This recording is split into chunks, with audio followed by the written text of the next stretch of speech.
La fromagerie du campus, c'est une initiative étudiante de l'Université Laval. En fait, au début, c'était tout petit, c'était 5 étudiantes qui se rencontraient pour faire cheddar, plus ou moins. Puis, nous donner une petite entreprise. Puis là, on est une vingtaine d'étudiants à se rencontrer 5 fois par session pour faire différents fromages, finalement.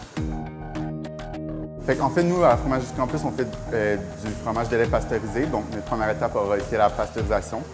Ensuite de ça, il y a l'inoculation, l'ajout des ferments, l'emprésurage, l'ajout de la présure, où là, le gel sécré. C'est l'étape où on est rendu présentement. Puis, il va y avoir le décaillage. Donc là, on va venir couper le caillé, puis finalement le moulage. D'après moi, c'est ça. Ils sont vraiment plus actifs. Il y a eu un temps de maturation un peu plus long que d'habitude aussi. Oui. Les températures. En fait, moi, ce que j'aime le plus de la fromagerie du campus, c'est qu'on réussit à appliquer ce qu'on apprend en cours. C'est la plus belle partie, je pense, de la fromagerie. Puis, en plus de ça, ben, on a toujours des petits problèmes à régler.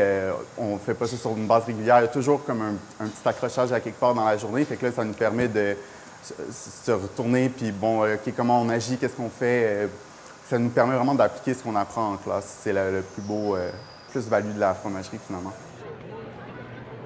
On est à chaque année au Salon de l'agriculture, alimentation et consommation, qui est aussi organisé par les étudiants. C'est un salon étudiant, finalement, de l'Université Laval.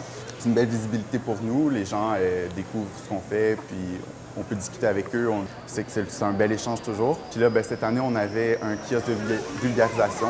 On expliquait aux gens, finalement, comment, avec le lait qu'on recevait des vaches, il y avait une démo de traite, ils nous apportaient le lait, puis là, on expliquait comment on transformait le lait en fromage, finalement. Devant vous, vous avez ici 3 belles vaches de race Jersey. La vache Jersey, c'est un peu une race qui est marginale au Québec. On retrouve surtout des vaches Holstein, qui est la vache noire et blanche que tout le monde connaît. La plupart des gens ne savent pas comment le fromage est fait. Ils en mangent, on en mange tous. Ça fait partie de notre alimentation, mais les gens, ils savent même pas, certains ne savent même pas qu'on met des bactéries dans le lait pour les ferments. C'est des bactéries. Ils étaient tout impressionnés. Je trouve ça intéressant et important de leur expliquer un peu les grandes étapes. En général, je pense que les clients sont assez satisfaits de... C'est pas quelque chose que je suis pas quelqu'un qui se vante vraiment beaucoup dans la vie, mais on est fiers de nos produits puis on a une belle réponse du public finalement.